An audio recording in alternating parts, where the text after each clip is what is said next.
इस खबर के प्रायोजक हैं Lohianagar mount Carmel high school, Gyansthali high school और LMC कम्युनिकेशन।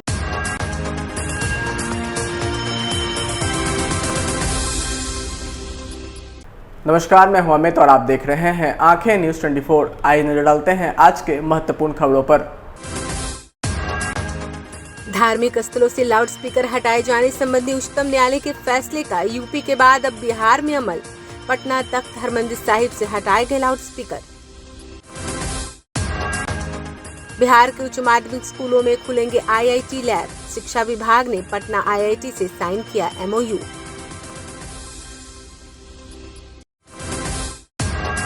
ग्रामीण विकास मंत्री गिरिराज सिंह ने कहा, जल संरक्षण के लिए देश में बनेंगे 50,000 तालाब। देश के 75 जिलों को किया गया चिन्हित।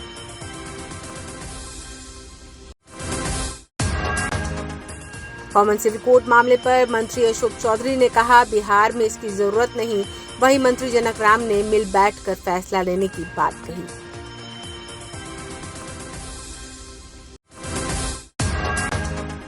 और प्रदेश भर में आखिरी अलविदा जुम्मा की नमाज अदा।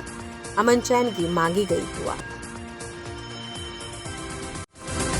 अब खबरें विस्तार से।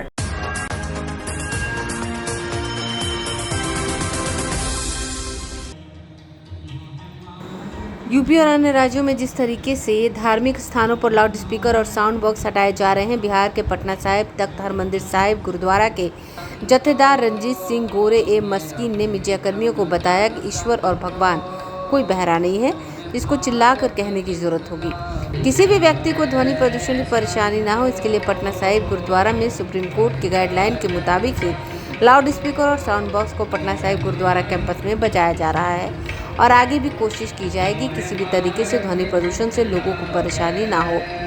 मुख्यमंत्री नीतीश कुमार से मांग की कि सभी धार्मिक स्थल पर या बड़ी इमारत पर साउंड बॉक्स की आवाज का पालन सुप्रीम कोर्ट की गाइडलाइन के अनुसार हो, जिसकी जांच अधिकारियों द्वारा बराबर की जानी चाहिए।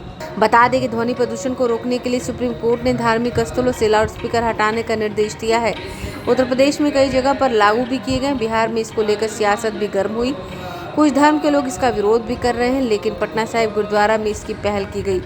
गुरुद्वारा में पहले से गुंबज के ऊपर बड़े लाउडस्पीकर थे, जिससे चौक थाना के अलावा चंडोरिया चौक और आसपास के कई इलाकों पर गुरुवाणी की आवाज जाती थी, लेकिन अब सिर्फ गुरुद्वारा कैंपस में ही आवाज सुने जा रहे हैं। कोई भी धार्मिक स्थान है या कोई सोशल इमारत है, उसमें ध्वनि जो है जैसे हमारे सुप्रीम कोर्ट के द्वारा निर्धारित की गई है उसी लेवल पर चाहिए, क्योंकि ईश्वर भगवान कोई बहरा नहीं है जिसको चिल्ला कर कहने की ज़रूरत पड़े। वो हमारे दिल की भी जानता है और धर्म नहीं किसी को कष्ट पहुंचाता। इसीलिए चाहे कोई धार्मिक स्थान है, हमारे यहाँ तक श्री हरमंदिर जी पटना साहिब जी की ही बात करें तो हम भी पूरा यत्न करेंगे कि जो माननीय सुप्रीम कोर्ट जी का दिशा निर्देश है आवाज़ के संबंध में, ध्वनि प्रसारण के संबंध में, उनको पूरा पालन किया जाए। और हम माननीय बिहार सरकार से भी आग्रह करेंगे कि वो अपने स्पेशलिस्ट जो उनके यहाँ भेजकर एक लेवल सेट कर दे, ताकि बाद में कोई किसी तरह की साउंड पोल्यूशन की जो प्रॉब्लम वो क्रिएट ना हो।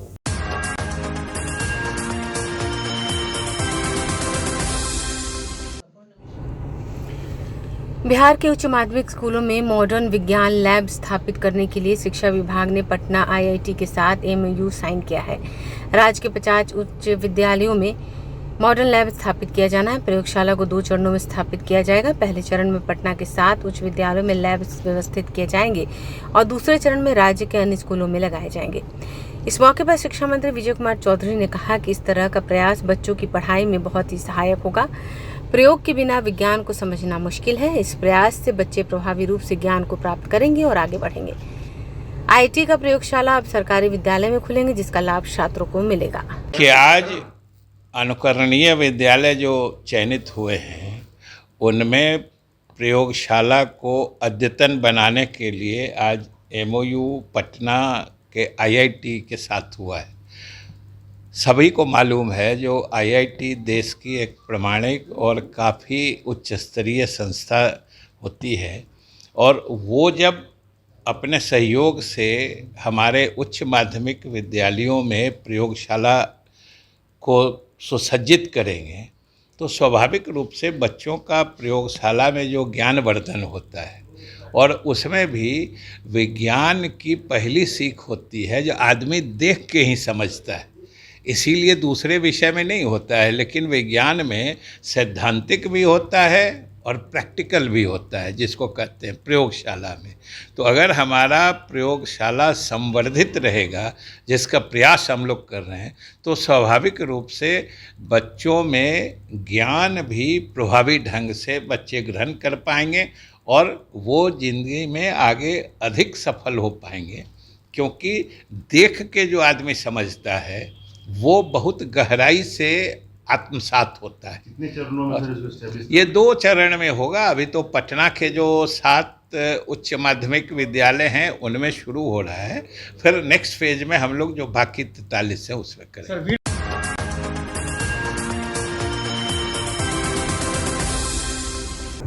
भारत सरकार के ग्रामीण विकास मंत्री गिरिराज सिंह ने कहा है कि प्रत्येक साल 3.3% जलस्तर में गिरावट आ रही है। इस मामले को लेकर भारत सरकार काफी गंभीर है। जल संरक्षण के लिए आज़ादी के 75वें अमृत महोत्सव के तहत पूरे देश में 50,000 अमृत सरोवर तालाब का निर्माण किया जाएगा। का होगा 10,000 क्यूबिक मीटर उसमें पानी होंगे। आने वाले दिन में दुनिया में कई भविष्यवक्ताओं ने कहा है कि जल ही जीवन ही नहीं बल्कि जल एक मुख्य होगा। उस स्थिति में पूरी दुनिया के आबादी का जरूर हम 18% से अधिक हैं, लेकिन जल मेरे पास केवल 4% है। ये भी अपडेट हर साल 3.5% की दर से जल स्तर नीचे गिर रहा है। तो ये पूरे देश में 50,000 तालाब बनेंगे अमृत सरोवर के रूप में। माननीय प्रधानमंत्री जी का सपना है कि ये जल को हम संरक्षित करें, और इसी उद्देश्य से 24 अप्रैल को जम्मू से इसका उद्घाटन हुआ। और प्रथम आज बिहार में जिसका काम, जिसकी समीक्षा, जिसकी रूपरेखा माननीय मंत्री जी के नेतृत्व में बिहार में उसकी समीक्षा की गई है। उसी तरह से आज़ादी से अंत्योदय तक अभी तक एक एस्पिरेशनल डिस्ट्रिक्ट था, लेकिन 75 ज़िले हम लोगों ने देश में चिन्हित की है जहां स्वतंत्रता सेनानी रहे हैं। आज वो नेपथ्य के पीछे चले गए हैं। उनको याद करना, ये अमृत सरोवर पर प्रत्येक वर्ष झंडोत्तोलन होगा, प्रत्येक वर्ष वृक्षारोपण होगा, उनको याद किया जाएगा। और जो पैरामीटर 9 विभाग को मिला करके जो 75 ज़िले हैं, उन पैरामीटर को भी हम 90 दिन में पूरा करेंगे। समाचारों में अब वक्त हो चुका है एक छोटे से अंतराल का। I am Shalini Singh, principal of Ludhiana Mount Carmel School. Here in our school, we give best education and good environment to our students, where they can learn well. We provide here well-equipped lab, well-equipped, well-stocked library. We have here well-trained teacher also. We have sports playground for cricket, volleyball, football, and also provision for indoor activities. So we have here security system, information and communication technology. So we have all facilities here in our school where students feel comfortable and secure.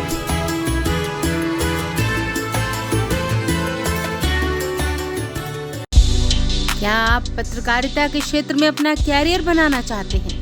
तो आज ही Royal Ashoka Institute of Mass Communication and Journalism में अपनी जगह सुनिश्चित करें। आर्यभट्ट ज्ञान विश्वविद्यालय पटना से मान्यता प्राप्त 100% प्लेसमेंट के साथ royal Ashoka Institute of Mass Communication and journalism नामांकन जारी है। हमारा पता है DS/16 गायत्री मंदिर के समीप, कंकड़बाग, पटना 8,20,000। आप हमें संपर्क भी कर सकते हैं।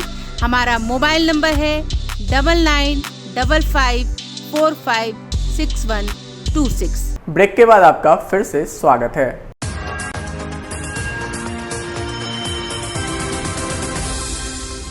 बिहार सरकार के मंत्री अशोक चौधरी ने कॉमन सिविल कोड पर कहा है कि हम प्रेम भाईचारा के साथ आगे बढ़ते हैं, इसलिए ऐसी कोई भी काम हम नहीं करते जिससे प्रेम भाईचारा में खटास पैदा हो। उन्होंने साफ कहा कि बिहार में कॉमन सिविल कोड की कोई ज़रूरत नहीं है कि प्रेम भाईचारा के साथ ही हम आगे बढ़ सकते हैं। इसीलिए ऐसी कोई भी बात जिसमें कि आपसी सहयोग, आपसी मिलत, आपसी प्रेम जो है वो उसमें खटास पैदा हो, वैसी कोई भी बात नहीं होनी चाहिए। और कहाँ तक कॉमन सिविल कोड का सवाल है, हम नहीं समझते हैं कि बिहार में अभी इसकी कोई आवश्यकता है। कल हज भवन में हुए इफ्तार की पार्टी के बाद मुख्यमंत्री नीतीश कुमार नेता प्रतिपक्ष तेजस्वी यादव को उनके घर गाड़ी तक छोड़ने गए। इस पर अशोक चौधरी ने कहा कि इससे राजनीतिक रंग देने की जरूरत नहीं है। जब राजद ने इफ्तार पार्टी किया था तो हमें बुलाया था, तो हमने उन्हें बुलाया। हमारे नेता नीतीश कुमार हमेशा प्रेम और भाईचारा की बात करते रहते हैं। किसी से मुलाकात करने पर कयास नहीं लगाए जाने चाहिए। दावत इफ्तार जो है वो एक तरह से इफ्तार पार्टी का एक मतलब जिसको बोलते हैं एक त्यौहार का पार्ट है। ईद के आने के पहले जो है एक त्यौहार का पार्ट है।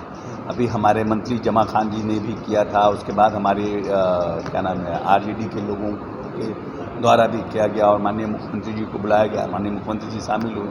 तो निश्चित रूप से जब हमारे यहाँ आपने हमको बुलाया था, तो जब हमारे यहाँ कोई फंक्शन होगा तो हम भी आपको बुलाएंगे, तो उनको बुलाया गया। इसको बहुत राजनीति की तरफ से। वहीं मंत्रिमंडल विस्तार पर अशोक चौधरी ने कहा कि ये मुख्यमंत्री और बीजेपी के बीच की बात है, इसके बारे में हमें ज़्यादा जानकारी नहीं है। प्रोग्रेटिव है ना, ये तो माननीय मुख्यमंत्री जी के पूरा उनकी जिम्मेवारी है, उनका प्रोग्रेटिव है। अब कब विस्तार होगा, क्या होगा, तो माननीय मुख्यमंत्री जी इस प्रश्न का उत्तर सही दे पाएंगे। हम लोग बीजेपी की एक सीट खाली है, आने वाले दिनों में विस्तार संभव है। ये भारतीय जनता पार्टी का सीट खाली है। भारतीय जनता पार्टी मंत्रिमंडल विस्तार के लिए बात कर रहा हूँ मुख्यमंत्री। भारतीय जनता पार्टी और मुख्यमंत्री के बीच का मामला है, इसके हमें जानकारी नहीं।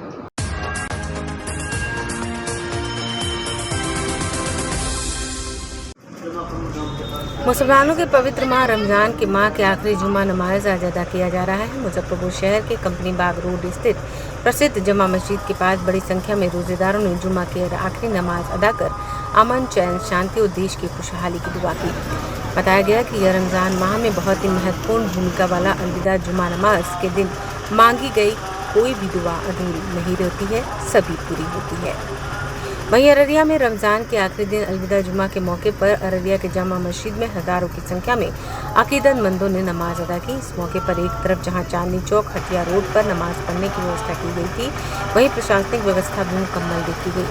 नमाज अदा और दुआ पढ़ने के बाद अकीदतमंदों ने कहा कि अलविदा की नमाज में देश की तरक्की और अमन के लिए हम लोगों ने रब्बुल आलमीना से दुआ की। नमाज का ये महत्व है कि ये जुमा अलविदा कहलाता है। अलविदा तो जुमा, वो ये साल में एक बार हम लोगों को प्रसाद के तौर पर भगवान सवाब के लिए एक तोहफ़ा देते हैं। तोहफ़ा ये देते हैं कि ये जो जुमा है, जिसको अलविदा हम लोग कहते हैं, आखिरी जुमा इस महीने का जो बाबरकत महीना है, जिसमें 1 गुना अगर आप कुछ काम करते हैं तो 70 गुना सवाब मिलता है। ऐसे कोई ये जुमा जो है तो आखिरी जुमा है और हमसे ये विदा हो रहा है। ये रमज़ान शरीफ भी हमारा 2 या 3 को विदा हो जाएगा। अलविदा का नमाज का महत्व यह है कि रमज़ान की आखिरी जुमा को अलविदा की नमाज पढ़ी जाता है। अलविदा अलविदा अलविदा माह रमज़ान, इसलिए अलविदा की नमाज पढ़ी जाती है कि रमज़ान की आखिरी जुमा को, ये अल्लाह ताला का सबसे बरकत महीना है और ये लास्ट जुमा है, इसलिए अलविदा की नमाज तमाम मुस्लिमों लोग पढ़ा जाता है। आइए एक बार फिर नजर डालते हैं आज की सुर्खियों पर। धार्मिक स्थलों से लाउडस्पीकर हटाए जाने संबंधी उच्चतम न्यायालय के फैसले का यूपी के बाद अब बिहार में अमल। पटना तख्त हरमंदिर साहिब से हटाए गए लाउडस्पीकर। बिहार के उच्च माध्यमिक स्कूलों में खुलेंगे IIT लैब। शिक्षा विभाग ने पटना IIT से साइन किया MOU।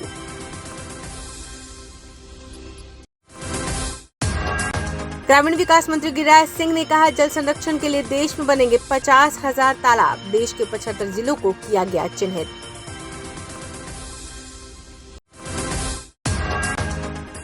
कॉमन सिविल कोड मामले पर मंत्री अशोक चौधरी ने कहा, बिहार में इसकी जरूरत नहीं। वहीं मंत्री जनक राम ने मिल बैठकर फैसला लेने की बात कही।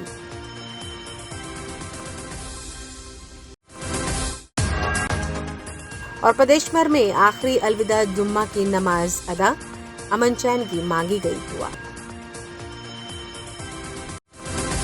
आज के लिए बस इतना ही। ताज़ा तीन खबरों के लिए देखते रहें आंखें न्यूज़ 24, नज़र हर खबर पर। अगर आपने अभी तक हमारे चैनल को सब्सक्राइब नहीं किया है तो हमारे चैनल को जल्द से जल्द सब्सक्राइब करें, लाइक करें और बेल आइकन को दबाना ना भूलें। नमस्कार।